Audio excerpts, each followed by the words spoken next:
Psaume chapitre 4, verset 8. Je me couche et je dors en paix, car toi seul, Éternel, me fais habiter en sécurité. Psaume chapitre 4, verset 8. Je me couche et je dors en paix, car toi seul, Éternel, me fais habiter en sécurité. Psaume chapitre 4, verset 8. Bonsoir bien-aimés. C'est l'heure de la prière et de la repentance en ce vendredi 25 avril 2025. Bien-aimés, prions ensemble. Seigneur, en cette fin de journée, nous venons te dire merci et déposer nos cœurs entre tes mains. Père Céleste, merci pour ta fidélité aujourd'hui encore. Merci pour ta protection, ta paix et ton amour infini. Alors que nous entrons dans la nuit, nous te remettons nos pensées, nos espoirs et nos soucis. Remplis notre sommeil de ta paix et renouvelle nos forces pour les jours à venir. Ta parole nous rassure. Je me couche et je dors en paix, car toi seul, Éternel, me fais habiter en sécurité. Psaume chapitre 4, verset 8. Bien-aimé, si tu n'as pas encore reçu le Seigneur Jésus-Christ dans ta vie comme ton sauveur personnel et ton Seigneur, je veux t'inviter à bien vouloir le faire avec moi maintenant. Tu vas prier et répéter, en répétant dans cette prière, tu vas répéter cette prière après moi, bien-aimé. Si tu le fais d'un cœur sincère, sache que le Seigneur viendra souper avec toi.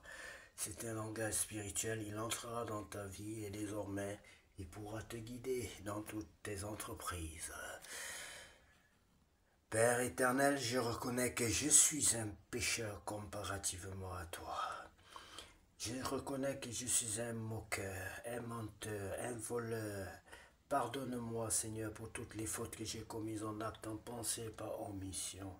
C'est moi qui mérite la prison, c'est moi qui mérite le mépris, c'est moi qui mérite d'être flagellé, crucifié à la croix, humilié.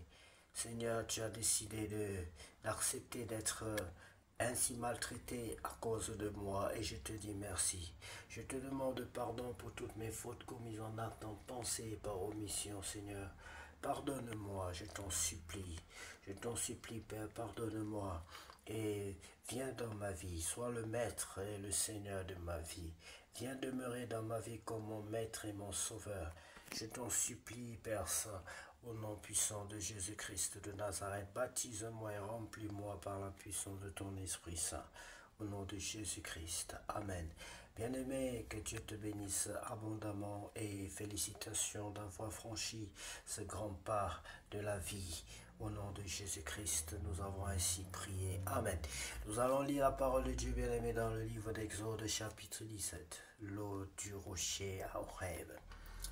Toute l'assemblée des enfants d'Israël partit du désert de Sin selon les marches que l'Éternel leur avait ordonnées, et ils campèrent à Rephidim où le peuple ne trouva point d'eau à boire. Alors le peuple chercha querelle à Moïse.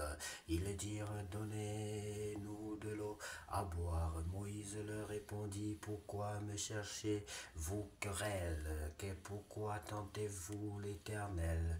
Le peuple était là, pressé par la soif, et murmurait contre Moïse. Il disait: pourquoi nous as-tu fait monter hors d'Égypte pour nous faire mourir de soif, moi, mes enfants et mes troupeaux? Moïse cria à l'Éternel en disant: que ferai-je à ce peuple encore un peu et ils me lapideront?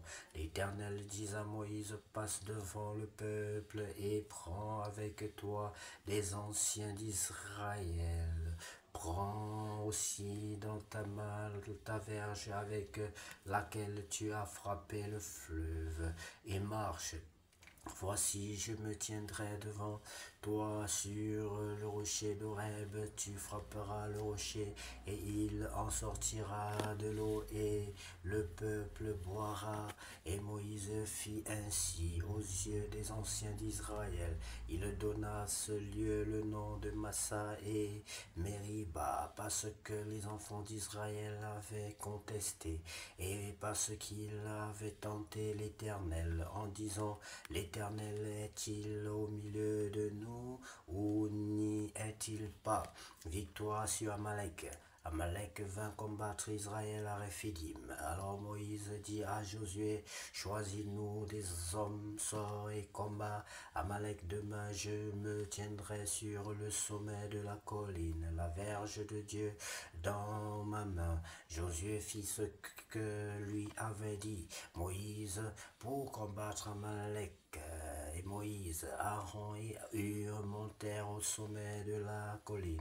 Lorsque Moïse élevait sa voix, Israël était le plus fort, et lorsqu'il baissait sa main, Amalek était le plus fort.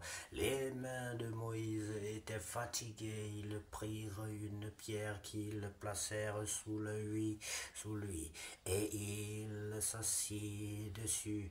Aaron et Hur soutenaient ses mains, l'un d'un côté, l'autre de l'autre, et ses mains restèrent fermes jusqu'au coucher du soleil. Et Josué vainquit Amalek et son peuple au tranchant de l'épée. L'Éternel dit à Moïse, écris cela dans le livre pour que le souvenir s'en conserve, et déclare à Josué que j'effacerai la mémoire d'Amalek de dessous les cieux. Moïse bâtit un autel et lui donna pour nom l'Éternel ma bannière. Il dit, parce que la main a été levée sur le trône de l'Éternel, il y aura guerre de l'Éternel contre Amalek de génération en génération. Il y aura guerre contre Amalek de génération en génération. Béni sois-tu pour ta parole, Seigneur. Ta parole est une lampe à nos pieds. Tu es El Rapha, le Dieu qui nous guérit. Ta parole nous guérit. Ta parole nous abreuve. Tu as dit à la femme samaritaine que si tu savais si tu connaissais celui qui te demande de l'eau à boire, c'est toi qui lui aurais demandé à boire, et il t'aurait donné de l'eau afin que tu n'aies plus jamais soif. L'eau qui coulerait dans ton sein jusque dans la vie éternelle. Dieu Père, merci infiniment pour cette eau que nous buvons en toi aujourd'hui. Bien-aimé, que cette nuit soit la plus paisible de toutes les nuits déjà passées sur cette terre, au nom de Jésus-Christ. Amen.